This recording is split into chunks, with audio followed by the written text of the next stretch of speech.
Hey everyone! Welcome back to Swati Speaks. I want to start tonight a little differently. Not polished, not neat, just honest. The last few weeks, if I'm being real with you, I've been struggling. Nothing dramatic, just tired in a way that doesn't have one obvious cause. The kind of tired where you are still showing up, still functioning, still doing all the things, but somewhere, somewhere underneath it, quite quietly, done.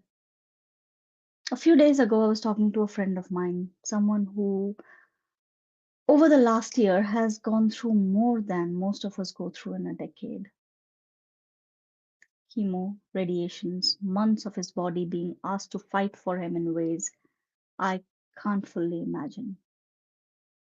And I asked him almost casually what got him through it, what kept him going. He looked at me and he said, it was easier to give up. That sentence stopped me completely in my tracks. Not because it was dark, because it was true. It was it is always easier to give up. Giving up doesn't ask anything of you. It doesn't need courage or discipline or hope. It's the path of least resistance every single time. Continuing is the hard part. Continuing is the thing that costs you something every day, quietly, when no one's watching or clapping for you. And hearing a man who had who had every reason to give up, to not to choose every single day not to, it made my own tiredness feel almost embarrassing.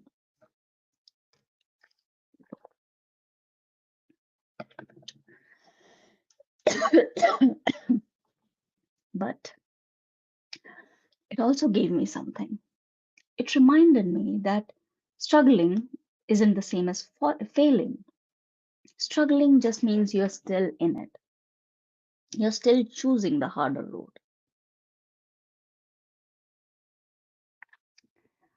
I think most of us carry some version of this. A point where we look at something, a relationship, a career, a version of ourselves,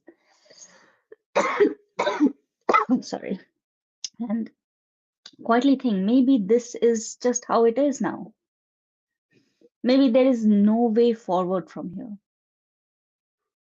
Maybe it's a relationship you've stopped believing it can get better. Maybe it's a career you have quietly resigned yourself to being enough, even though you know it isn't.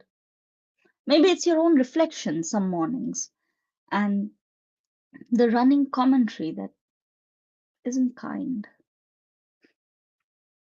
I want to say this clearly tonight. There is always a way ahead. Always, even when you can't see it yet, even when every road looks closed. We just have to be willing to look for it, sometimes in the place we'd least expect.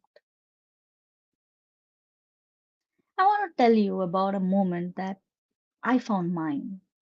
It didn't happen in therapy, it didn't happen while journaling with candles lit, as much as I'd like to love to tell you that. It happened 90 meters up, almost 300 feet high, standing at the edge of the Glacier Canyon in Grindelwald, Switzerland, seconds away from the bungee jump. At that point in my life, I was numb. Not exactly sad, numb. The kind of numb where you have stopped feeling like you're particularly alive either way, whatever happens. I remember standing on that ledge, looking down at 50 meters of nothing but open air before the rope would even catch me, thinking almost clinically, if the cord snaps, it snaps. Whatever happens, happens. There was no fear in that thought. And looking back, that absence of fear is what should have told me something needed to change. And then I jumped. The second my feet left the ledge, the numbness didn't just fade, it shattered.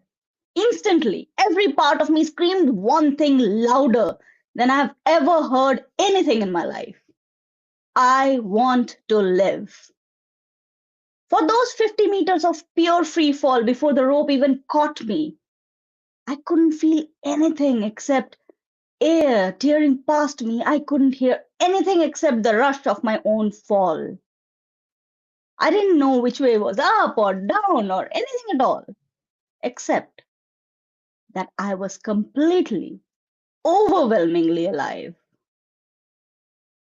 I've never before or since felt more alive than in those few seconds, where technically I was in more danger than I had ever been in. Because that was the moment I found out underneath all the numbness exactly how much I wanted to live. I think that's what my friend was telling me too, in his own way. When life strips you down to the rawest version of yourself, a hospital chair, a cliff edge, grief, heartbreak, burnout, whatever your particular free fall looks like, you find out what's actually true underneath everything else. And in two completely different free falls, his and mine, the answer was the same. We wanted to live, not just survive it, live it. That's what self love has really meant to me this season. It was never a cute phrase about bubble baths and self care Sundays. It's the decision you make in free fall. It's the decision my friend makes every single day after chemo. Choosing yourself, choosing to keep going, choosing the harder road on purpose, even when giving up is sitting right there. So much easier. So here's what I want to leave you with tonight. You don't need a cliff edge, you don't need a diagnosis or anything to ask yourself this question. You can ask it right now, wherever you are watching from.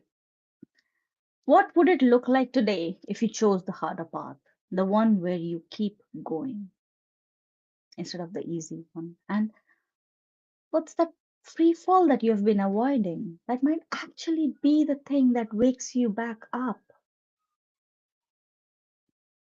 If you are in your own version of numb right now, I need you to hear this.